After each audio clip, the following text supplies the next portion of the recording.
una trobada intermercedària més especial que mai.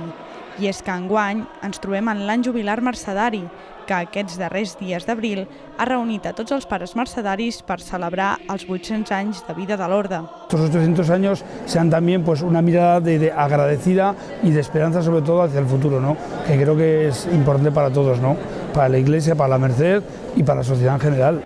Uns dies de celebració que han acabat aplegant a tots els mercedaris d'arreu d'Espanya a la Basílica de la Mercè, la seva patrona. Una Eucaristia presidida pel provincial de Castella, qui ha posat una mirada al futur sense oblidar el passat.